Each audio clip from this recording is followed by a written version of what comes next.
Sino ang nagpapasok sa'yo rito? Oh ate, kamusta na? Tagal nating hindi nagkita ah. 4 o 5 buwan na ba ang nakakalipas? Hindi ko alam. Ang tanong ko ang sagutin mo. Paano ka nakapasok dito? Eh di sa gate, alam nga naman na umakit ako sa bakod. Eh di nabali naman ang mga buto ko. Marupok na nga eh. Kailangan ko na siguro uminom ng gatas. Manang! Manang! Oo na, si Manang nga nagpapasok sa akin dito. Sabi ko kasi pinapatawag niyo ko eh. Nagsinungaling ka pa talaga para lang makapasok dito?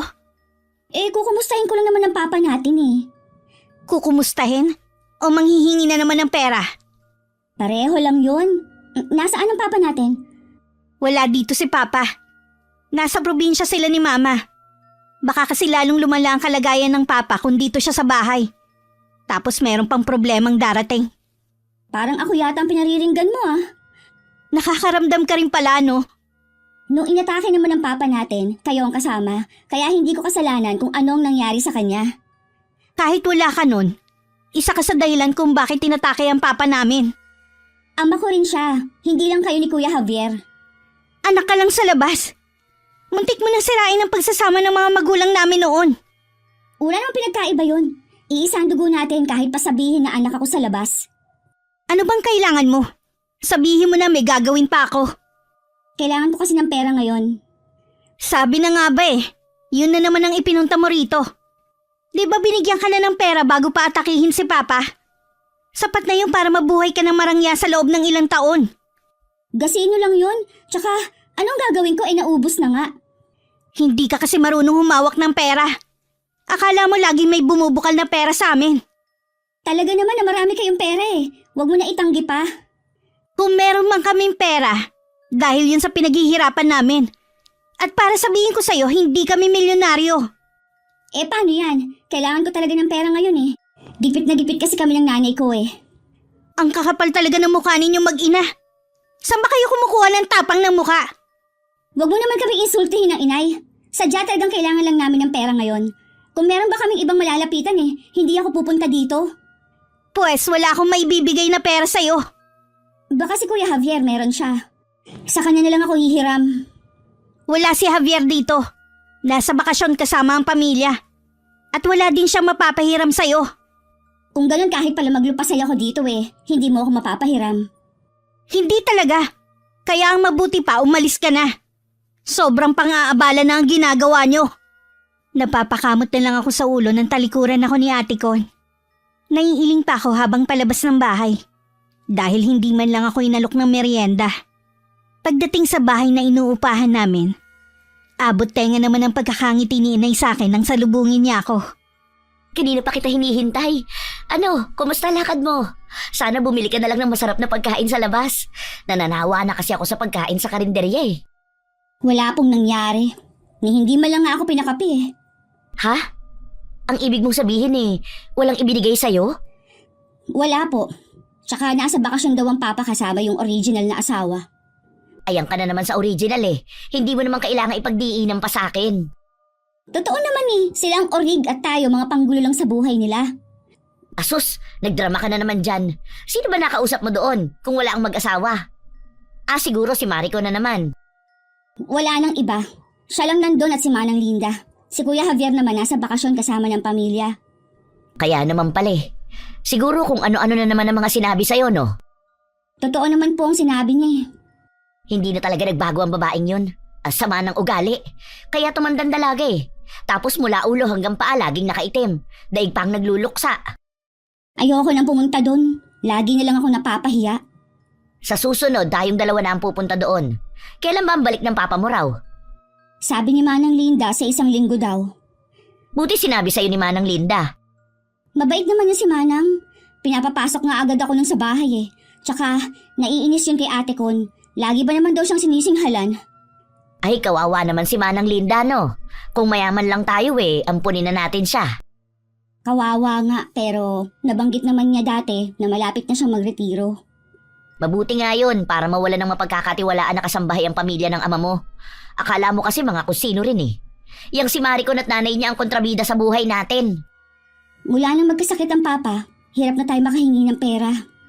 Ako ang bahala. Alam ko ang kahinaan ng mga mayayaman na yan. Sa gagawin ko, tingnan ko lang kung hindi sila magbigay sa atin. Ano pong binabalak ninyo, Nay? Saka ko nasasabihin sa'yo.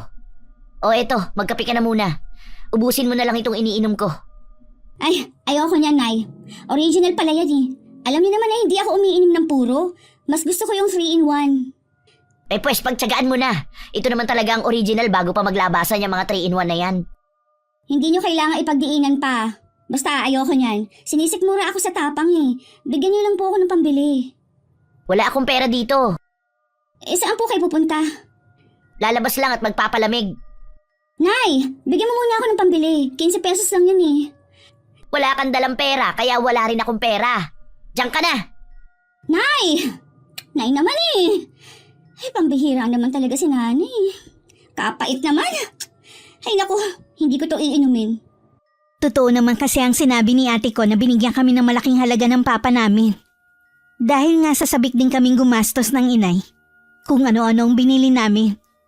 Kung saan-saan din kami namasyal at lagi rin kami kumakain sa labas. Mabuti na lang nabayaran na namin ng 1 taon ang apartment na tinitirhan namin. Jen! Gising ka na! Bumangon ka na dyan at tanghali na! Mamaya na, Nay. Inaantok pa ako eh. Wala naman akong gagawin eh. Bumangon ka na dyan at may pupuntahan pa tayo! Oh, saan naman po? Hindi ba? Ngayon uuwi ang papa mo. Dadalawin natin siya sa bahay niya. Kayo na lang po kung gusto nyo. Galing na ako doon nung nakaraan eh. Hindi pwede na ako lang ang pupunta doon. Kailangan kasama ka. Hanggang ngayon po kasi naiinis pa rin ako kay Ate Con. Baka mamaya eh, kung ano na naman ang sabihin nun. Subukan lang niya na pagsalitaan tayo ng hindi maganda. Susungal-ngaling ko talaga ang bibig niya. Kaya tumayo ka na dyan. Sige na. Magbihis ka rin ng maganda, ha? Ha? Eh, bakit kailangan ko magbihis na maganda? Para presentable kang haharap sa pamilya ng ama mo. Kailangan ipakita mo sa kanila na kahit anak ka sa labas, kadugo ka pa rin nila. Dapat kasi, Nay, tinipid natin yung pera na binigay sa atin. Ngayon ka pa ba magre-reklamo kung kailan naubos na? Kaya nga gagawa ulit tayo ng paraan para magkapera. Paano po kung hindi tayo bigyan? Hindi nila tayo pwedeng baliwalain dahil kung hindi, guguluhin ko sila. Eh paano kung hindi sila matinag? Huwag ka nega dyan. Tumayo ka na lang dyan. Heto na nga po, babangon na. May nakahanda na rin na almusal sa lamesa. Kumain ka na doon. Kailangan may lakas ka sa pagpunta doon. Para naman po tayo sasabak sa gera eh. Baka kasi manghina tayo.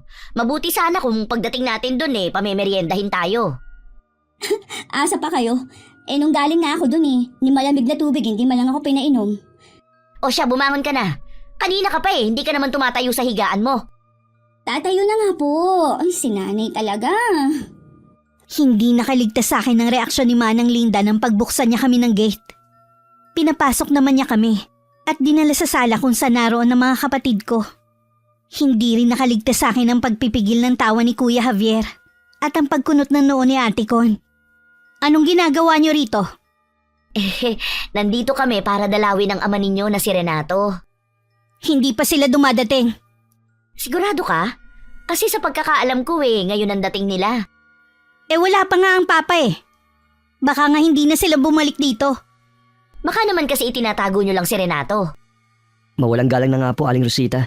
Wala pa po talaga si Papa rito Gumanda po kasing kalusugan niya sa probinsya. Kaya baka po matagalan pa sila ron. Ganun ba, iho? Kung ganun pala sa inyo ko na lang sasabihin ang sadya namin. Ano po bang sadya niyo't base na base pa si Geneva? Maganda ba suot ko, kuya? Ay, maganda naman. Para kang pupunta sa party. Ang sabihin mo, daig pa ni Geneva ang pupunta sa Halloween party sa itsura niya. Ha? Ganun bang tingin ninyo? Ito na yata ang pinakamagandang damit ko. Iniingatan ko nga to Ah, talaga? Maganda na yan sa'yo? Mas okay pa dyan ang uniforme ni Manang Linda Mas mukhang basahan yung suot mo. Subukan mo ulit na insultuhin ang anak ko. Ingungudgud ko yung uso mo sa makintab niyong sahig. Kayo talagang mag-ina, mga asal pusali. Bakit ba kasi kayo nagpunta dito? Kung hindi namin makakausap si Renato, kayo na lang. Kailangan kasi namin ng pera. May karapatan naman siguro si Geneva sa pera ng ama ninyo dahil anak din siya. Sabi na nga ba pera na naman ang ipinunta nyo rito. Ang kakapal talaga ng mga pagmumukha ninyo, no? Daig nyo pang may patago sa amin. Kung tutuusin, barya lang naman ang hinihingi namin sa inyo eh. Hindi naman yun ikahihirap ninyo. Wala kayong makukuha ni isang kusing sa amin. Kaya mabuti pang umalis na kayo. Hindi kami aalis dito hanggat hindi namin nakukuha ang perang hinihingi namin. O sige, barya lang baka mong hinihingi ninyo? Ito, mga barya yan. Sige, pulutin ninyo ang mga yan sa sahig. Ito pa oh. Huwag mo kaming insultuhin. Kung gusto mo, ikaw ang pumulot niyang barya na inihagis mo. Di ba kailangan nyo ng pera? Ayan na. Huwag nyo sabihin na gusto nyo pa ng papel. Mas bagay nga sa inyo ang mga barya eh. Masahol pa kayo sa pulubi sa lansangan. Ate naman, Bakit? Totoo naman ah. Parang linta ang mag-inang to eh. Hindi titigil hanggat hindi nauubos ang dugong sinisip-sip nila. Konting tulong lang naman ang hinihingi namin sa inyo. Hindi naman yun kabawasan sa pera ninyo.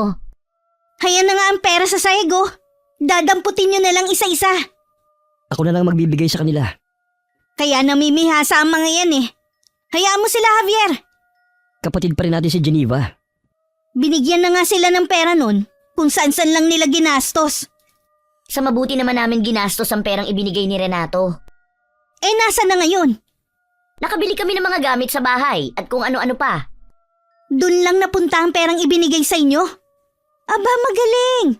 Wala talaga kayong pagpapahalaga sa pera. Palibhasa kasi hindi nyo pinaghirapan. Mabuti pa, Nay. Umalis na tayo. Dapat kasi hindi na lang kayo nagpunta rito. Itong tatandaan mo, Maricon. Hindi ko kakalimutan ang mga ginawa mong ito.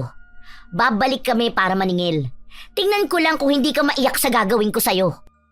Nasa gate na kami nang habulin kami ni Kuya Javier. Binigyan niya kami ng pera. Sabi niya sa sariling bulsa niya yun galing kaya walang karapatan ng kapatid na isumbat yun. Bigla naman nagliwanag ang mukha ng inay. Ganyan talaga siya kapag nakakahawak ng pera. Ang bilis mawala ng galit. Bago kami umuwi ng bahay, kumain muna kami sa isang fast food na paborito ng mga bata. At maging kaming matatanda. Dahan-dahan naman sa pagsubo. Baka mahirinan kayo. Paano kasi, Nak? Ngayon lang ulit ako nakakain dito sa paborito nating restaurant. Kapag marami na po tayong pera, araw-araw po tayong kakain dito. Gusto ko yan, anak. May naisip na naman akong plano. Ay sana naman, Nay. Hindi nakasama ang pagbibihis ko na maganda sa plano nyo. O bakit? Maganda naman yung damit mo ah. Mukha akong suman na binalot sa dahon ng saging. Trying hard maging ka-level ang mga kapatid ko. Kahit pinakamahal na damit sa mall ang isuot ko, hindi ko sila mapapantayan. Mukha pa rin akong mahirap. Huwag mo na lang pansinin ang bruha mong kapatid. Para sa akin, kahit anong isuot mo, ikaw pa rin ang pinakamaganda kong anak. Natural, yan ang sasabihin ninyo. Nanay ko kayo eh. Gaganti tayo sa ginawang pang-insulto sa atin ng kapatid mo. Tingnan ko lang kung hindi niya ibigay ang gusto natin. Gusto ko nga rin makaganti sa kanya eh. Sobra na kasi siya. Parang hindi iisa ang ama namin. Basta sumunod ka lang sa akin, Nak, at tiyak na magtatagumpay tayo. Sige po, Nay. Lagi lang akong nasa likod ninyo. Kumain ka na at kanina ka patamilmil dyan. Nawalan kasi ako ng gani. Pero ngayon, kakain na ako. Huwag kang paapekto sa kapatid mo. Hindi sa lahat ng oras mangyayari ang gusto niya. Pagkatapos ng gagawin ko, tingnan ko lang kung hindi siya magtago sa saya ng nanay niya. Sinabayan pa ng inay ng malutong na tawa ang sinabi. Kaya hindi maiwasang pagtinginan kami ng mga ibang kumakain sa ibang mesa. May isang bata pa nga nagsabi na para daw bruhang inay tumawa na ikinatawa ko. Samantala, nag-uusap naman ng mga oras na yun sina Ate Con at Kuya Javier. Bakit ba ipinagtatanggol mo pa ang mag-inang yun? Akala mo yata hindi ko nakita nung inabutan mo sila ng pera kanina. Nakalimutan mo na ba yung sinabi ni Papa? Gusto niya magkasundo na tayong tatlo. Paano ko naman sila makakasundo? Eh mukhang pera ang mag-inang yun.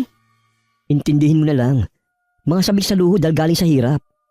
Paano kaya nila nalaman na nandito na ang papa? Sino kaya nagsabi sa kanila? Hindi ko alam. Baka nang hula lang. Mabuti na lang wala sina papa at mama dito. Nagpapa-check up pa. Ayoko na rin napupunta sila rito. Dahil tiyak na mag-aaway lang kayo sa harapan ni Papa. Ayoko na lumala ang kalagayan niya nang dahil sa inyo. Hindi pa kasi mawala-wala ang mag-inang yun sa buhay natin eh. Sa tingin ko, hindi na sila mawawala sa atin. Tanggapin na lang natin na kapatid natin si Geneva. Tigilan mo na ang pagpaplano ng masama sa mag-ina. Baka mamaya karmahin ka pa. Ang mag-inang yun ang kakarmahin dahil sa pagiging mukhang pera nila. Huwag mo sanang kakalimutan. Kulang pa ang perang natatanggap ni Geneva. Mag-iingat ka. Baka makarating kay Papa na kinukupitan mo ang kapatid natin. At idinagdag mo pa sa negosyo mo. Hoy, tayo lang ang nakakaalam sa bagay na yan, ha? Kapag nakarating kay Papa, ibig sabihin, ikaw ang nagsabi sa kanya. Bakit naman kita ipapahama kay kapatid kita? Basta. Hindi ako matatahimik hanggat hindi sila tuluyang nawawala sa mga buhay natin. Baka mamaya mas malaki pa ang makuha niyang mana kay Papa kesa sa atin. Hindi mangyayari yun. Pata si Papa sa atin. Mas nakakalamang pa nga tayo Dahil buong buhay natin nasa tabi lang natin si Papa. Dapat lang. Dahil tayo ang legal na pamilya. Hindi ang mag-inang yun nasalot sa buhay natin. Bakit ba ganyan na lang ang galit mo sa kanila mag-ina, ha? Palibhasa kasi ikaw, hindi mo nakikita ang paghihirap ng mama noon. Nang malaman niya na may anak si Papa sa ibang babae. Nagtangka pa noon ng mama na kitlin ng buhay niya dahil sa sama ng loob. Mabuti na lang napigilan ko. Matagal na nangyari yun. Dapat kinakalimutan na natin. Hindi na naman apektado ang mama natin Alam ko nasasaktan pa rin si mama. Ayaw lang niya yun ipahalata sa atin. Ikaw rin ang labis na maapektuhan kapag hindi ka nagpatawad. Matatanda na rin tayo para mamuhay sa puro galit at sama ng loob. Pwes hindi ko gustong makalimot. Oo, ang bahala. Lalo lang bibigat ang dinadala mo. Hindi mo kasi ako katulad. Tsaka na tayo mag-usap. Dumating na sina mama at papa. Narinig ko na yung sasakyan Nang sabihin sa akin ni Inay ang plano niya, nanlaki ang mga mata ko dahil sa hindi pagkapaniwala sa sinasabi niya. Pinaulit ko pa yun sa kanya. Pero yun talaga ang plano niya. Sigurado po ba kayo sa plano nyo? Oo nga, ang kulit mo rin no? Sigurado ako na uusok na naman ang bunbunan ni Ate Con sa gagawin natin. Yun nga ang gusto ko Minsan kaya nakakatuwa din galitin ng kapatid mong yun. Sa bagay nga, sa dami ng mga natanggap ko sa kanyang panlilibak, kulang pa nga ang gagawin natin sa kanya. Kaya nga, Kailan tayo pupunta sa shop ni Ate Con? bukas na para araw ng Sabado. Tiyak na maraming tao roon. Ang talino niyo talaga, Nay, pagdating sa kalokohan. Matutuwa na sana ako na masabihan na matalino Matalino naman talaga kayo. Sa inyo nga ako nagmana Oo na, maiba nga pala ako. Kanina pala nang hiram sa akin ng pera si Irma. Pampacheck up lang daw nung anak na si Jocelyn. Bakit? May sakit ba? Wala naman, buntis lang. Buntis? Paano nangyari yun? Anong paano nangyari yun? Huwag mo sabihin na hindi mo pa alam kung paano nabubuo ang baby. Aba, 30 ka na, wala ka pa ring alam. Nakakahiya ka anak. Ang ibig ko pong sabihin, di ba, wala pang 20 si Jocelyn? Wala naman sa edad ang pagbubuntis. Bakit ikaw? Ipinagbuntis kita wala pa akong 20 noon. Malamang nabuntis ng boyfriend nitong si Jocelyn. Bakit kailangan pa manghiram sa inyo? Ang lapit ng health center, libre pa mga gamot. Akala ko ba nagmana ka sa akin ng katalinuhan, ha? Siyempre, ayaw ni Irma na pagpiestahan ng anak niya na nabuntis habang nag-aaral. Oo nga no. Di pinahiram niyo po ng pera. Oo, ibabalik na lang daw kapag nagpadala yung asawa. Pambihira naman talaga. Pinapag-aral, magpapabuntis lang. Iba na talaga ang kabataan ngayon. O paano, maiwan muna kita. Pupunta lang ako sa kapitbahay natin. Ano na naman po ang gagawin niyo dun? May cute kasing baby doon, nakakatuwa. Yun lang ang dahilan niyo? O bakit? Ayaw mo kasi kong bigyan ng apo Asa pa kayo, baka mamaya matulad pa ako sa inyo. Bakit? Gagayahin mo ba ako na pumatol sa may asawa? Siyempre, ang pipiliin mo yung binata. Nako, kay may asawa o binata man po yan, pare-pareho lang sila. O anong plano mo? Buruhin na lang yan. Pwede rin. Bahala ka na nga sa buhay mo. Diyan ka na nga. Kinabukasan, maaga kaming gumayak ng Inay para puntahan ang shop ni Ate Con. Gaya ng inaasahan, namumula at kulang na lang lumuwa ang mga mata ng kapatid ko habang nakatingin sa amin ng Inay. Anong ginagawa niyo dito? Wala na ba talaga kayong pinipiling lugar, ha? Ang ganda pala ng shop mo, ate. Ganda rin ng mga paninda mong damit, Dapat pala, Nay, dito na lang tayo mamili. Oo nga anak. Hayun mukhang bagay sa akin. Huwag kayong magkakamali na hawakan ng mga damit dito. Bakit hindi? Baka may mapili ang Inay. Bakit? May pambili ba kayo? Baka akala ninyo mura lang ang mga items na binibenta ko. Grabe ka naman sa amin ng kapatid mo. Sa taytay lang naman yata galing ang paninda mo Anong taytay? Galing pa ng Thailand ang mga to. Parang wala naman kasing pinagkaiba. Mabuti pa umalis na kayo dito. Nakakaabala kayo sa mga customer na may planong bumili. Ang dami nga, Nay, tao. Mga regular customer mo ba sila? Oo naman. Dahil sa ganda ng mga items dito, bumabalik-balik sila sa shop ko.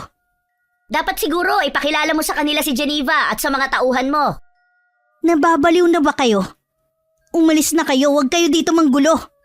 Hindi dapat malaman ng mga kakilala namin kung sino yung anak mo. Madali naman kaming patahimikin eh. Anong gusto ninyo? Alam mo naman na pareho kaming walang trabaho ni Geneva. Wala kaming mapagkukunan. Pera na naman sigurado ang gusto nyo mag-ina.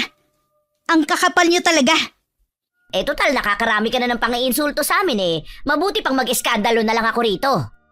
Teka lang, sumunod kayo sa akin sa opisina. Ano pang tinatayo-tayo nyo dyan? Sumunod kayo sa akin.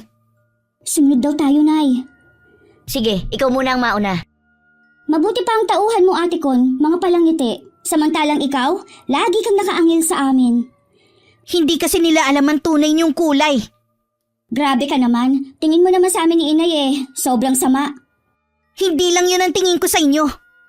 Kayo ang anay sa pamilya namin. Huwag mo sanang kalilimutan na ang anay na tinatawag mo kapatid mo. Ang ganda naman ng opisina mo, Tekon. Kailan kaya ako magkakaroon ng ganito? Hanggang ilusyon ka na lang. Huwag na kayo mag-abala pang umupo. Total hindi naman kayo magtatagal. Nagmamadali ka naman? Kaya ibigay mo na sa amin ang kailangan namin nang makaalis na kami. Oh, sapat na siguro yan no? Para maglaho na kayo mag-ina. Oras na bumalik pa kayo rito. Ipapadampot ko na kayo sa pulis. Pangako, hindi na kami manggugulo sa'yo, Iha. Bala kasi namin magnegosyo para hindi na kami mang-aabala sa inyo. Hindi lang pang-aabala ang ginagawa niyo sa pamilya ko. Perwisyo na kayo. Huwag ka na magalit. Aalis na nga kami ng Inay. Umalis na kayo bago ko pabawiin sa inyo ang binigay ko. Nang marinig namin ang sinabi ni Ate Con, mabilis na akong hinila sa kamay ng inay paalis sa lugar na yun. Bago umuwi, dumaan ulit kami sa paborito naming fast food at kumain. Pagdating sa bahay, nag-usap kami ng masinsinan ng inay tungkol sa perang ibinigay ni Ate Con. Kailangan, Nay. Maging wais na po tayo sa paghawak ng pera. Baka matulad lang nung una. Naisip ko nga rin yan, anak. Kaya nga nag-iisip ako ng pwedeng pagkakitaan eh. Bakit hindi po kayo bumili ng baka o baboy? Tapos, paalagaan ninyo kay Tiyo Nanding sa probinsya. Malawak naman po ang sakahan dun eh. Oo nga, anak, ano? Ang talino mo talaga. Mamayang gabi tatawagan ko si Kuya Nanding. Tapos po pwede tayong magtinda-tinda ng mga merienda kaya tusok-tusok. Habang naghihintay na maibenta yung baka na bibilihin natin.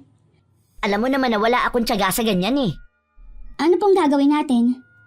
Magpapautang na lang ako ng pera. Mas maganda yun kaysa sa naiisip mo. Baka nga kulang pa sa'yo yung sinasabi mong merienda. O di sige, kung yan po ang naiisip ninyo na mas magandang pagkakitaan. Hindi lang maganda. Mabilis pa ang pagkita dito. Kailan niyo po uumpisahan ang pagpapautang ninyo? Bukas na bukas din. O bakit ka natatawa dyan? Hindi ko po kasi makalimutan lang yung tsura ni Ate Con.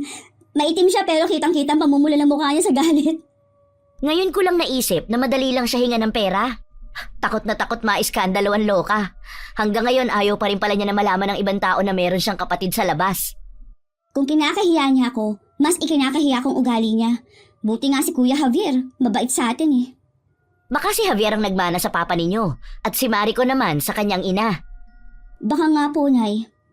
O paano? Lalabas muna ako ha. Ikaw na ang bahala sa hapunan natin. May lulutuin naman dyan eh. Sige po, Nay. Huwag niyo pong kalilimutan na mag-load mamaya ha para matawagan ninyo ang Tiyo Nanding. Oo, hindi ko yung kalilimutan. Lingid sa amin ng inay, nagwawala sa matinding galit si Ate Con. Hindi naman siya mapakalma ni Kuya Javier. Kaya hinayaan na lang muna siya. Hanggang kusa siyang tumigil sa paghahagis ng mga kasangkapan. Mga walang kahihiyan talaga ang mag-inang yun. Sinusumpa ko talaga sila. Sana maglaho na sila. Sabi ko na nga be. Sila na naman ang dahilan kung bakit ka nagkakaganyan. Pinunta nila ako sa shop ko at hinututan ng pera para lang hindi ako iskandaluhin. Talaga? Pinuntahan ka nila doon para hinga ng pera? Oo, mga walang iya talaga. E di sana hindi ka nagpatinag sa kanila. Nandun ang mga regular customer ko. Sasabihin nilang kapatid natin sa labas si Geneva. Sisirain nila ang reputasyon ng pamilya natin. Hinayaan mo na lang sana sila sa gusto nilang gawin. Hayaan mo malaman ng ibang taong baho ng pamilya natin. Hindi lang naman tayong may ganitong problema eh. Hindi na bago sa ibang taong may anak sa labas. Sa'yo okay lang pero sa akin hindi. Ayokong may makaalam na may kapatid tayo sa labas. Kahit kailan hindi ko siya matatanggap. Pinapahirapan mo lang kasi ang sarili mo eh. Tanggapin mo na lang kasi si Geneva. Sinabi ng ayoko. Mas gugustuhin ko pang mamatay kesa tanggapin siya sa pamilya natin. Bahala ka na nga. Nasa'yo din minsan ang problema eh. Mabuti pang ang pabayaan mo na lang ako. Wala ka rin kwentang kapatid. Hindi mo man lang ako matulungan. Kaya nga wala na akong ginawa kundi ang payuhan ka. Ayaw mo namang makinig. Hindi lang payo mo ang kailangan ko. Kundi dapat tulungan mo rin ako. Ate naman, itutulad mo pa ako sa'yo. Bakit? Kapag nagtagumpay naman ako, makikinabang ka rin naman ah. Paano kung hindi mo mapali sa mag-ina sa buhay natin? Magwawala ka na naman katulad nito. At least may ginawa ko sa pamilyang to. Hindi katulad mo. Nagpapakasama ka na kasi. Huwag ko lang malaman na may ginawa kang labag sa batas dahil lang sa kagustuhan mong mawala sa landas mo ang mag-ina. Patawarin mo ako ate. Pero ako mismo magsusuplong sa'yo sa mga pulis. Talaga? Kakalabanin mo na ako dahil sa mag-inang yun? Dalawa na nga lang tayong magkapatid eh. Tapos magiging magkaaway pa. Eh ikaw kasi, sumusobra ka na eh. Mabuti pa lumabas ka na dito sa kwarto ko. Iwan mo na lang ako. Ate, alam mo naman nakakampi mo ko. Huwag lang sa paggawa ng masama. Sana makapag-isip ka. Sige, lalabas na ako. Inuubos niyo talagang mag-ina ang pasensya ko. Humanda kayo sa akin. May araw din kayo. Maayos naman na naging takbo ng pagpapautang ng inay. Nakausap na rin niya ang nakatatandang kapatid at napadala na ang pambili ng baka. Hindi ko alam kung bakit bigla na lang siyang hindi na kontento sa kinikita namin. Gusto niyang hingan muli ng pera si Ate Con kapalit ng hindi naming pag-eeskandalo. Kulang na lang umusok ang ilong ni ate kong kanina. Buti nga sa kanya. Manggalaiti siya sa galit. Kulang pa nga yun kung tutuusin eh.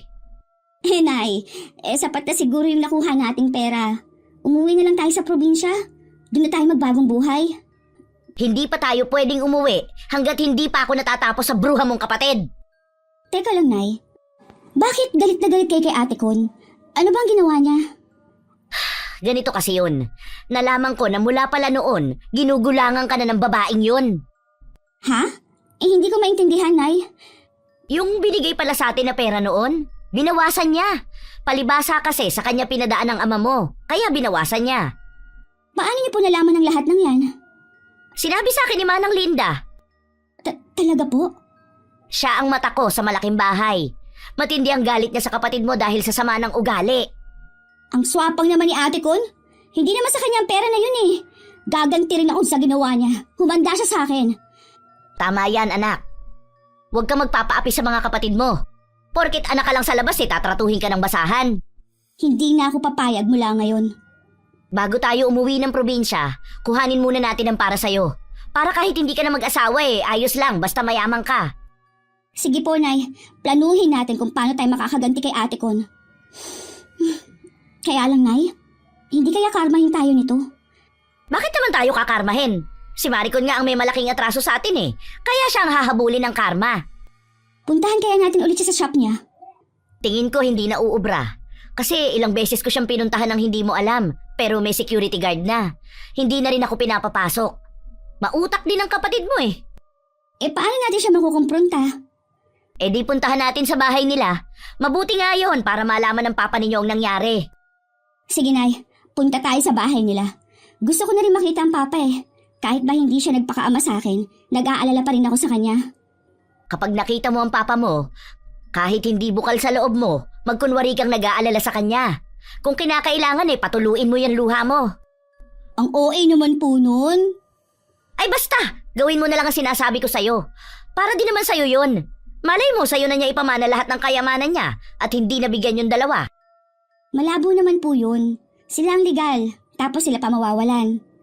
Malay mo naman, di ba? Dahil abala din kami ng inay sa ibang gawain, ilang araw pa ang lumipas bago kami nakapunta sa bahay ng papa ko. Nadatnan namin ng papa ko na nasa wheelchair at hirap sa pagsasalita. Nandun din ang asawa niya, na formal lang na nakatingin sa amin maging si Kuya Javier. Wala nang inaksayang oras ang inay. Agad niyang sinabi ang pakay. Parang gusto ko tuloy pagsisihan ang pagpunta namin doon nang makita ang reaksyon ni Papa. Ano na naman ang ginagawa niyo dito? Ate huminahon ka lang. Hindi makakatulong kung magagalit ka ngayon. Lagi na lang kasing sinisira ng mag-inang yan ang araw ko Wala na yatang nasa isip kundi mag-eskandalo para makapanghuthot ng pera. Ate, alam na ni Papa ang ginawa mo. Ano? Paano? Kayong mag-ina, anong ginawa niyo? Bakit? Totoo naman Hindi mo binigay ng buo ang perang para kay Geneva. Walang dapat sisihin kundi ikaw kapag may masamang nangyari sa papa ninyo. Walang karapatan ng anak mo. Hindi pa kayo nakontento sa ibinigay ko sa inyo. Talagang nanggulo pa kayo rito. Kapag may masamang nangyari Nasa kay... ospital ngayon si Papa. Ha? Ano nangyari kay Papa? Ayos lang ba siya? Nabigla lang siya. Pinuntahan naman siya kagad ang doktor niya rito sa bahay. Pero gusto lang kasi ni Mama na makatiyak na ayos lang siya. Kaya dinala pa rin siya sa ospital. Ay, salamat naman. At ayos lang si Papa. Walang ibang dapat sisihin kundi ikaw kapag may masamang nangyari sa papa ninyo. Bakit ako? Kayong mag-ina ang dapat sisihin. Kung hindi kayo pumunta dito, walang masamang mangyayari sa Papa namin. Anong gusto mo? Hayaan na lang ang ginawa mong panloloko? Ha? Ang dami ko na naibigay sa inyo. Makontento naman kayo. Alam mong hindi sapat yon. Ito ang napapala mo. Ayaw mo kaming tanggapin sa shop mo. Kaya minabuti namin na dito na tumuloy. Ang kakapal talaga ng mukha ninyo. Bakit pa kasi hindi kayo mawala-wala Hindi kami mawawala hanggat hindi namin nakukuha ang gusto namin. Magkano? Magkano ang kailangan ninyo kapalit ng katahimikan ng pamilya namin? Wala na kaming kailangan sa'yo. Kay Renato na kami may kailangan. Hindi nyo ba nakikita? May sakit si Papa. Siya pa talaga ang huhututan ninyo. Mga wala talaga kayong puso. Kahit ano pa ang sabihin mo, wala na sa amin yun. Sa amin naman nakakampi ang papa ninyo Kaya kung ako sa'yo, mag-iingat ka sa binibitawan mong salita. Halika na, anak. Babalik na lang tayo kapag pinapunta tayo ng ama ninyo. Saan kayo pupunta? Hindi pa ako tapos sa inyong mag-ina. Uuwi na kami kesa naman makipagtalo pa sa'yo. Bumalik kayo rito. Hayaan mo lang silang umalis. Galit ba sa akin si Papa? Base sa reaksyon niya, oo. Kasalanan talaga to ng mag-inang yun Walang dapat sisihin kundi sila. Nagtataka lang naman ako kung paano nila nalaman ang bagay na yun. Sabi mo nga tayo lang ang nakakaalam. Hindi ko alam. Wala na akong pakialam kung paano nalaman ng mag-inang yun. Galit na rin naman sa akin si Papa Ngayon lang ang galit ni Papa. Pero mawawala rin yun. Kaya huwag ka na mag-alala. Sana nga talaga panandalian lang ang galit ng Papa. Akala ni Ate Con mawawala agad ang galit ng Papa namin. Pero tuwing nakikita siya, ipinagtatabuyan siya. Maging ang mama niya nagagalit na rin. Akala kasi ng Papa namin magkasabwat silang mag-ina. Lalo tuloy nag-apoy sa galit si Ate Con sa amin ng inay. Hindi na yata mawawala ang galit sa akin ni Papa. Ikaw naman kasi. Ilang beses na kitang sinabihan. Pero hindi ka naman nakinig sa akin. Wag mo na akong sisihin pa. Kita mo nga nahihirapan na ako sa sitwasyon Huwag ka muna magpapakita kay Papa. Baka kasi lumala pang sakit niya kapag nakita ka niya.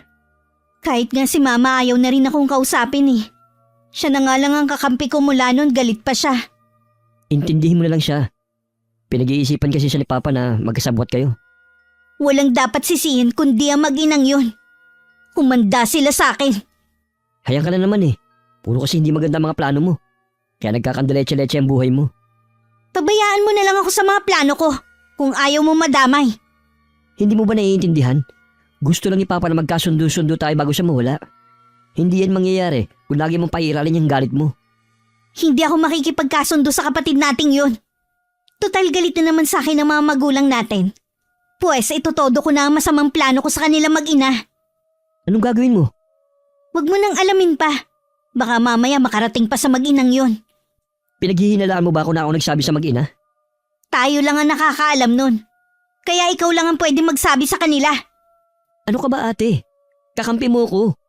Kahit kailan, hindi kita tatraydorin. Talaga? Hindi na yun ang nakikita ko eh. Mas kampi ka na sa mag-inang yun kesa sa sarili mong kapatid. Hindi porket kinukontra kita, kampi na ako sa kanila. Ayaw lang kita mapahamak.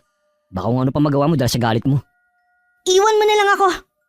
Mula ngayon hindi na kita kailangan. Ate? Umalis ka na! Hindi namin inaasahan ng inay ang pagdalaw sa amin ni Kuya Javier. Yun kasi ang unang beses na pumunta siya sa bahay namin. Pareho pa kami nagkatingi na mag-ina bago siya pinapasok sa loob ng bahay namin. Anong masamang hangin ang nagdala sa'yo rito? Gusto ko lang po kayong kumustahin. Ang ganda pala ng bahay nyo. Malinis. Istrikta ako pagdating sa kalinisan. Hindi naman porke nakatira kami sa ganitong lugar eh. Kailangan pati loob ng inuupahan namin makalat na rin. Oo nga po. Kuya, kumusta na si Papa? Ayos naman siya. Yun nga lang, mas gusto niya magkulong lagi sa kwarto niya. Baka dahil ayaw niyang makita ang kapatid mo. Ganun na nga po. Kahit sino naman magagalit sa ginawa ni Maricon. Napakaswapang ng kapatid mo pagdating sa pera. Kaya po pala ako nandito. Una, para humingi ng kapatawaran sa ginawa ng kapatid ko. Pangalawa po para sa'yo, Jen. Gusto ko sana magkasundo na kayo ni Ate Con. Yun kasing hiling ni Papa. Matagal ko na naman na gusto makipag-ayos kay ate eh. Kaso siya itong matigas. Huwag ka sanang susuko. Balang araw ilalambot din ang puso sa'yo ni Ate Con. Sa tingin ko, malabo na yung sinasabi mo. Subukan mo pa rin makipag-ayos kay Ate Con. Wala namang mawawala eh. Kahit para lang sa Papa natin. Sige, susubukan ko. Hindi naman ako mahirap kausap eh. Salamat, Jen. Tatanamin ko malaking utang na loob ang gagawin mong to. Kahit magkapatid lang tayo sa ama, tandaan mo, pamilya pa rin tayo. Salamat din kuya. Kahit kailan, hindi nagbago ang pakikitungo mo sa akin. O paano, aalis na ako. Aling Rosita, tutuloy na po ako. Ang bilis naman ng pagbisita mo. Magmerienda ka muna. Hindi na po, may lakad din po kasi kami ng pamilya ko. Ganun ba? O de sige. Salamat ulit Javier ha. Ingat ka. Salamat po. Sige, Jen. Tsaka na lang ulit tayo mag-usap. Ay, ang layo talaga ng ugali niya kay Maricon. Pinuri pa niya ang tinitirhan natin. Kung ang ate mo yon, malamang sangkaterbang pamimintas na naman ang gagawin nun sa bahay natin.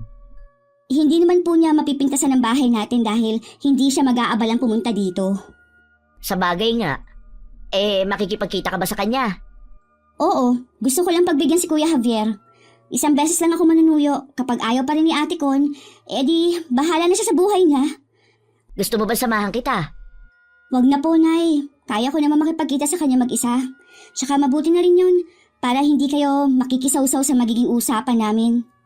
Okay, sige. Matanda ka na rin naman. Kaya mo na nga yan. Kinabukasan pinuntahan ko sa shop si Ate Con. Nag-take out pa ako ng pagkain sa paborito naming fast food ng inay para ipasalubong. Ipinatong ko na lang yun sa lamesa niya nung hindi niya tanggapin. Ano yan? Suhol? Baka kasi hindi ka pa kumakain kaya dumaan na rin ako. Alam mo, paborito namin ng inay yan mula nun. Siyempre, yan lang naman ang kaya niyong bilhin eh. Sinubukan na rin naman namin na kumain sa iba, lalo na sa mamahaling restaurant. Naku, hindi gusto ng ina yung lasa. Mas masarap pa daw yung mga pagkain sa karinderya namin eh. Ay, hindi ka naman siguro nagpunta dito para makipagkwentuhan lang, no? Kasi ate, gusto ko sana makipag-ayos sa'yo. Magkapatid pa rin naman tayo eh. Kung ano man ang ikinagagalit mo sa akin, patawarin mo na ako. Sana magkasundo na tayo. Huli na para magkaayos pa tayo. Sinira niyo na nga ang pamilya namin. Pati ako pinasama mo kay Papa. Kung gusto mo, kausapin ko ang papa natin. Para ano? Ikaw na naman ang magmukhang bida at ako ang kontrabida. Gusto mo na namang sumipsip. Ang intensyon ko lang naman magkaayos tayo. Kung ayaw mong kausapin ko ang papa, di wag. Bakit hindi na lang kayo maglahong mag-ina? Grabe ka naman, te. Maglaho talaga ang gusto mong mangyari sa amin ng inay. Imposible naman yun. Yun lang ang paraan kung gusto mong magkasundo tayo. Iba na lang te ang hilingin mo. Imposible talaga ang hinihingi mo eh. Kung hindi mo ko mapagbibigyan, mabuti pa umalis ka na lang. Ate naman. Marami pa akong gagawin. Palibhasa kayo ng nanay mo, mga walang obligasyon. Ang alam lang humingi ng pera. Kung tutuusin, pera ko naman ang hinihingi ko eh. May karapatan ako doon. Wala kang karapatan. Ang perang sinasabi mo pinaghirapan ng pamilya ko. Kayo ni piso walang ambag. Mali ata na nagpunta pa ako dito. Pasensya na kung nakakaistorbo ako sa'yo. Dalhin mo na rin yung pasalubong mo. Dahil hindi ako kumakain yan. Iba ang panlasa ko kesa sa inyo. Sige te, aalis na ako. Nadatnan ko ang inay na may kausap na matandang lalaki sa labas ng bahay namin. Mukhang paalis na rin ang bisita niya dahil nagpapaalam na. Natuwa pa ang inay sa dala ko dahil akala niya pasalubong ko yun sa kanya. Sino po yung lalaking kausap niyo?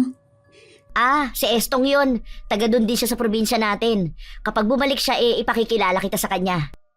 Kaya pala, ganun ang bihis niya. Taga-probinsya pala siya. Tapos may tali pa ng panyo sa ulo. Sayang, mukhang gwapo pa naman kahit may edad na. Gwapo talaga yun, lalo na nung kabataan niya. Naging kayo ba ni Mang Estong dati? Naku, hindi. Nanligaw lang siya sa akin noon. Ano daw ang ginagawa niya dito? Aksidente lang kami nagkita kanina. Dinalaw niya ang anak niya na taga rito ang napangasawa. May 10 taon na pala siyang byudo. Kaya pala para kayong kinikilig dyan. Halata ba? Hindi po. Kulang na lang eh. Mapunit ang bibig niyo sa laki ng pagkakangiti niyo. Maiba nga pala ako. Kumusta ang naging lakad mo? Nagmamatigas po si ate kon. Ayaw niya makipag-ayos. Inaasahan ko na yan eh. Nag-aksaya ka lang talaga ng oras mo sa pagpunta doon. At least, pinagbigyan ko si Kuya Javier. Kung ayaw niyang makipagbate, hayaan mo siya. Galit naman sa kanya ang papa ninyo. Buti nga sa kanya. Isa pa po yan sa nagpapagalit sa kanya. Dahil kasi sa atin, galit pa rin sa kanyang papa. Ayaw naman niyang kausapin ko ang papa namin. Magmumukha na naman daw siyang kontrabida. Ay talaga namang kontrabida siya. Inaantok pa tuloy ako. Ang aga ko kasing gumising para paghandaan ang pagkikita namin. Matulog ka na muna para mabawi mo ang kulang mo sa tulog. Ni hindi mo lang na-appreciate ang pasalubong ko sa kanya. Ha? Ito bang kinakain ko na spaghetti at burger eh? Ito sana ang pasalubong mo sa kanya? Opo, pero hindi niya tinanggap eh. Hindi daw siya kumakain ng ganyan. Asus, namimili pa siya. Sige nanay, kumain lang kayo dyan. Matutulog muna ako sandali. Pagkagaling ko sa shop, umalis din si Ate Con. Sa liblib na lugar siya napadpad dahil dun siya itinuro ng kakilala. Isang matandang babaeng humarap sa kanya na tila alam na ang pagdating niya. Matapos makipag-usap, umalis na rin agad siya. Pagdating sa bahay, kinausap siya ni Kuya Javier para kumustahin. Maga kaya ta ngayon. Umaga lang ako sa shop. Umalis din ako agad. May importanteng tao kasi akong kinausap eh. Ganun ba? Hinahanap ka nga pala ni mama kanina. Kung pagagalitan lang ako nila papa, mabuti pang wag na lang nila akong hanapin. Pati ba sa mga magulang natin nagmamatigas ka na rin? Walang dapat sisihin kundi ang mag-inang yun. Kapal pa ng mukha ng babaeng yun napuntahan ako sa shop kanina. Pinuntahan ka ni Geneva? Oo, gusto niya magkaayos kami. Kala yata niya ganun lang kadali yun. Madali lang yun kung ibababa mo ang pride mo. Wala namang masama kung magbabati na kayo eh. Imposible na kami magkasundo ng babaeng yun. Nasa iyo na nga talaga ang problema. Lumalapit na sa'yo si Geneva, ayaw mo pa. Mas gugustuhin ko pang habang buhay kami magkaaway. Kesa ibaba ko ang sarili ko sa pakikipagbati sa kanya. Sa kabila ng pagmamatigas mo, ipinagdarasal ko pa rin na sana maliwanagan ang isip mo. Bakit hindi mo subukan magsimba? Matagal na akong hindi pumapasok ng simbahan. Kaya naman pala eh. Gusto ko lang naman na maging maayos ka na. Lalo't balak na namin bumukod ng pamilya ko. Bakit naman? Malaki naman tong bahay ah. Lumalaki na kasi yung mga anak namin ni Sheila. Gusto namin na may sarili na kaming bahay kahit maliit lang. Ay, okay. Good luck sa pagbubukod ninyo. Sana naman makipag-ayos ka na sa mga magulang natin. Tatatlo na lang kayo maiiwan dito eh. Buo na ang desisyon ko. Hindi ako makikipag-ayos sa kanila, no? Wala akong ginagawang masama. Ang magalit sa kapwa ay may tuturing na masama at kasalanan. Huwag mo nga akong pangaralan. Intindihin mo na lang ang pamilya mo. Ako nang bahala sa sarili ko. Nang maiwan si Ate Con sa silid niya, isang imbing ngiti ang gumuhit sa kanyang mga labi. Kitang-kita din sa kislap ng kanyang mga mata ang masamang plano. Samantala, nagising naman ako na mabigat ang pakiramdam. Lumabas ako at naabutan ko ang inay na nasa sala at hawak ang cellphone. Akala ko bukas ka nagigising eh. Nay, may gamot po ba dyan? Meron pa dyan paracetamol. Masama ba ang pakiramdam mo? Medyo po, para akong tatrangkasuhin eh. Kumain ka muna bago ka uminom ng gamot. Sige po, O, maupo ka muna at maghahain na ako. ano po ang ulam natin? Nagluto ako ng paborito mong adobo. Parang hindi pa po ako nagugutom. Konti lang ang kakainin ko. Gusto ko lang may laman ng tiyan ko bago uminom ng gamot. Oh, eto na. Kumain ka na. Hindi po ako makakain, Nay. Wala talaga akong ganang kumain. Aba, pilitin mo. Hindi ka makakainom ng gamot kung hindi ka kakain. Ayoko po talaga. Nasusuka ako. Ayos ka lang ba, anak? Ayos lang po ako. Ay, parang babaliktad lang ang sikmura ko. Ihiga po muna ako. O sige. Mamaya dadalhan kita ng pagkain kapag maayos na ang lagay ng tiyan mo. Lumipas na lang ang ilang oras. Yung pakiramdam ng tiyan ko na parang hinahalukay hindi na nawala. Pinilit din ako ng inay na uminom kahit mainit na gatas. Pero isinuka ko rin. Kinabukasan dinala na ako ng inay sa ospital. Pero dahil wala naman nakitang diferensya sa akin, pinauwi din ako ng araw na yun. Napakatanga naman ng doktor na tumingin sa'yo. Ako na hindi doktor eh, alam ko agad na may sakit ka. Tapos sasabihin niya wala kang sakit. Baka naman po wala talaga akong sakit. Ipapahinga ko na lang to. Anong wala? Nangangalumata ka na nga dahil sa magdamag na walang tulog eh. Tapos namumutla ka na. Pipilitin ko na lang na kumain para hindi po ako manghina. Ipagluluto kita ng sopas mamaya. Babantayan muna kita rito hanggang makatulog ka. Nay, may nakasilip sa bintana. Matandang babae. Ha? Oo nga ano? Hoy! Anong ginagawa mo dyan? Bakit ka nakasilip? Ang bilis naman tumakbo ng matandang yun. Sino kaya siya? Saan na po siya? Tumakbo na palayo eh. Kung susundan ko naman siya, hindi ko na rin naabutan. Hayaan niyo na lang po.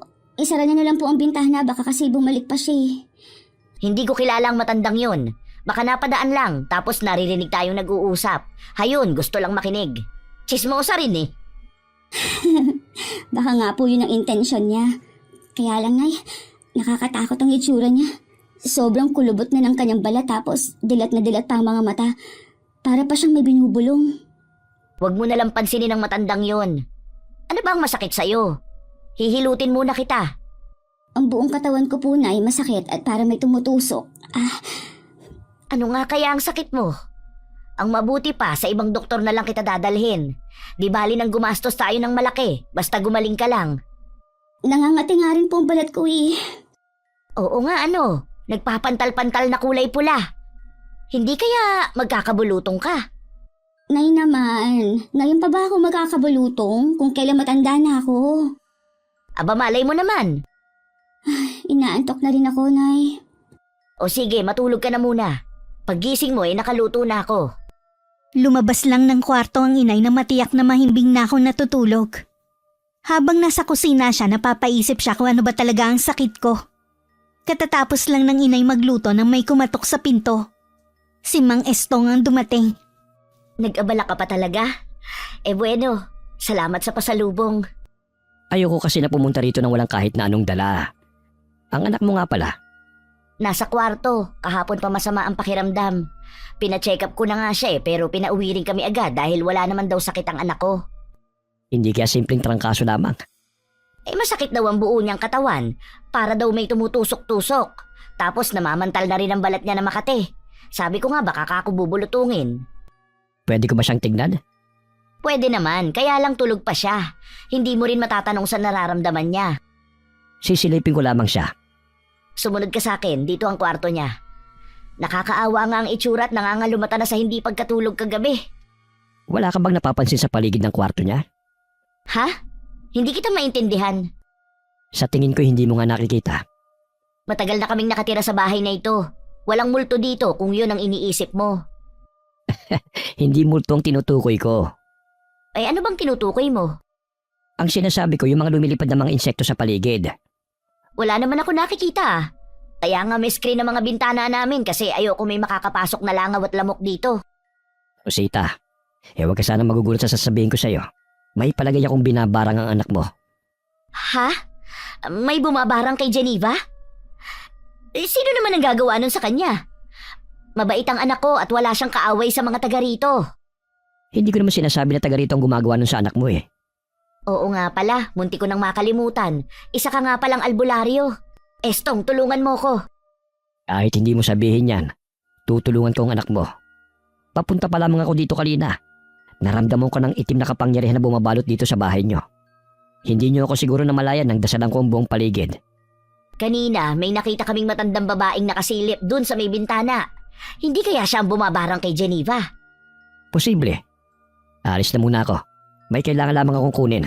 Babalik agad ako. Natatakot ako, Estong. Pakiramdam ko tuloy eh. May mga matang nakatingin sa akin. Bumalik ka agad ha. Babalik agad ako.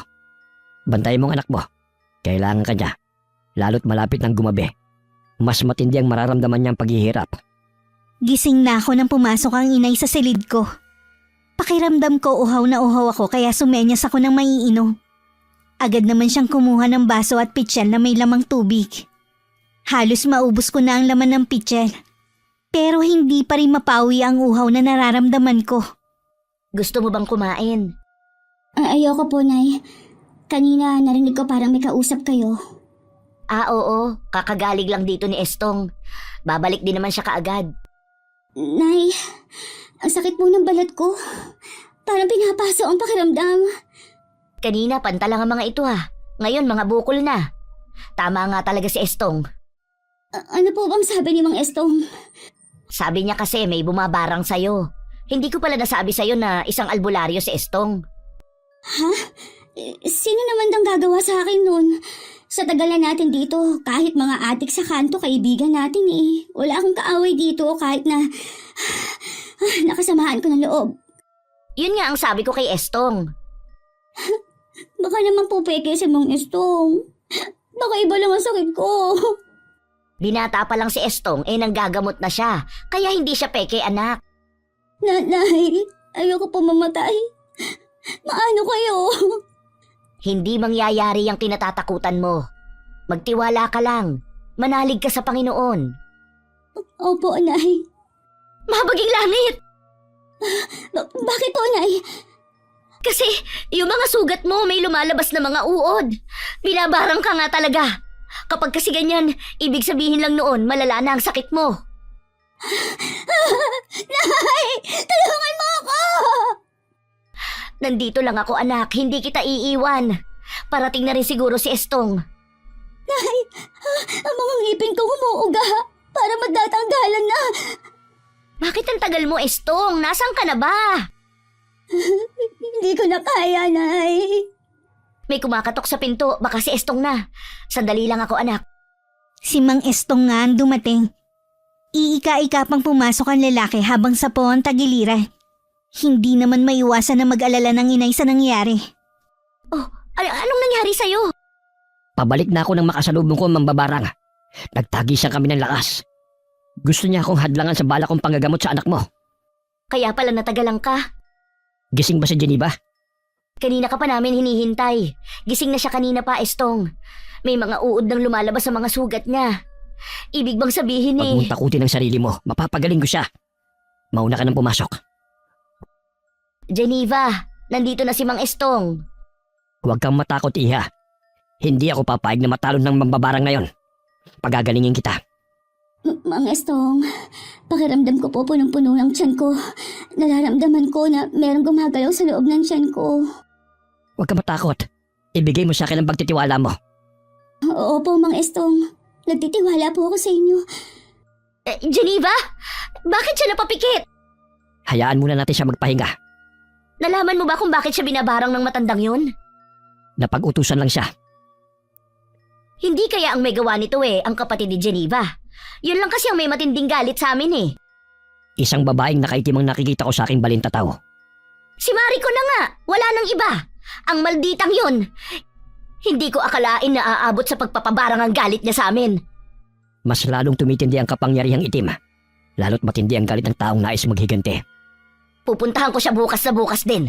Kung kinakailangan lumuhod ako sa harapan niya para patawarin na niya kami ng anak ko, gagawin ko. Magpapakalayo-layo na rin kami kung yun ang gusto niya. Ipagpabukas mo na lamang ang pagpunta sa kanila. Lumalalim na ang gabi. Hindi mo rin kailangang humingi ng kapatawaran sa kanila. Kaya kong pagalingin ang anak mo na hindi kailangan lumapit sa kanila. Naiiyak na lang ang inay habang nasasaksihan ang paghihirap ko. Makailang ulit na pinakiusapan ni Mang Estong ang bumabarang sa akin. Pero nagmamatigas ang matandang babae. Ayaw niya makipagtulungan sa albularyo. Huling pakiusap ko na yun sa'yo. Sige, kung ayaw mong bawiin ang sumpa sa dalagang ito, ibabalik ko na lamang sa'yo ang sumpang iginawad mo. Magdamag akong ginagamot ni Mang Estong. Nang magbubukang liwayway na, nagpaalam ang inay na pupuntahan ng kapatid ko. Gusto ko sana siyang pigilan. Pero walang boses na namutawi sa akin. Ang aga niyo naman pong dumalaw, Aling Rosita. Si Mariko ng sadya ko. Hindi ko po alam kung gising na si Ate Con. Ipinatawag ko na siya kay Manang Linda eh. Kung kinakailangan ka akong gisingin, gawin niya. Dahil eskandaluhin ko siya. Sa aming dalawa, siya ang mapapahiya. May ginawa po ba si Ate? Pinabarang lang naman niya si Geneva. Ano po? Barang? Totoo ba yan? Kasalukuyang naghihirap ang anak ko nang dahil sa kapatid mo. Oras na may masamang mangyari kay Geneva, hindi ko mapapatawad ang babaeng yan. Nandito na pala si Ate Con. Oh, ang aga mo namang mga abala. At may kasama pa talagang pagbabanta kapag hindi ako lumabas. Sa tingin mo kaya matatakot pa ako sa pag-eeskandalo mo? Ate, totoo bang pinabarang mo si Geneva? Anong klaseng tanong yan, Javier? Anong tingin mo sa akin? Kampon ng kadiliman? Huwag ka na magsinungaling pa! Walang ibang gagawa noon kundi ikaw! Nababaliw ka ng babae ka! Ikaw ang nababaliw dahil sa matinding galit mo sa amin! Huwag ka mag-alala! Lalayo na kami ng anak ko! Baka kung ano pa ang gawin mo sa kanya! Dapat nun mo ginawa yan! Hindi na namin pag-iinteresan ng pera na para kay Geneva! Sa'yo na lang! Basta lubayan mo na kami! Wala talaga kayo karapatan sa perang yun! Dahil anak lang sa labas ang anak mo!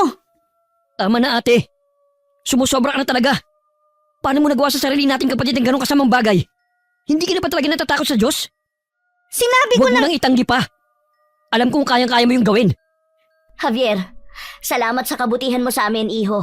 Hindi ka namin makakalimutan. Aling Rosita, kumusta na po si Geneva? Magaling ang albularyo na kaibigan ko. Alam kong gagaling siya. Kapag bumuti na ang lagay niya, uuwi na kami sa probinsya namin. Sige iho, paalam na. Mag-iingat po kayo. Akala yata niya uubra ang pagpapaawa niya. Bakit hindi mo siya sundan? Yun naman ang gusto niya, di ba? Hindi ko alam na ganyan ka kasama. Tutal naman naniniwala ka na ako may kagagawan. Pwes oo. Pinabarang ko nga si Geneva. Ganti ko yun sa kanila mag-ina. O bakit hindi ka makapagsalita ngayon? Inaamin ko na nga sa'yo. Kagagawan ko nga lahat. Ma, Ma, kanina pa kayo dyan? Narinig niyo ba ang sinabi ko? Hayaan niyo muna akong magpaliwanag. Hindi makapaniwala ang mag-asawa sa narinig nilang pag-aamin ni Ate Con. Kulang na lang takasan ng ulirat si ate. Tahimik na lang siyang tinalikuran ng mag-asawa. Pati na rin ni Kuya Javier. Sa bahay na abutan akong kumakain ng inay. Gutom na gutom kasi ko na tila ba 1 linggong walang kain. Salamat sa Diyos at magaling ka na. Mahusay pong manggagamot si Mang Estong. Salamat din sa'yo, Estong. wala yon. O paano? Maiwan ko na muna kayo mag-ina. Uuwi na rin pala ako bukas sa atin. Doon ko na lamang kayo hihintayin. Maraming salamat po sa inyo, Mang Estong. Mag-iingat po kayo sa pag-uwi ninyo. Hay, mabuti na lamang at nandito si Estong. Siya nga po pala, Nay. Humingi siya ng permiso sa akin na kung pwede kayong ligawan. Ano naman ang sinagot mo? Pumayag ako. Alam ko naman po na gusto niyo rin siya eh.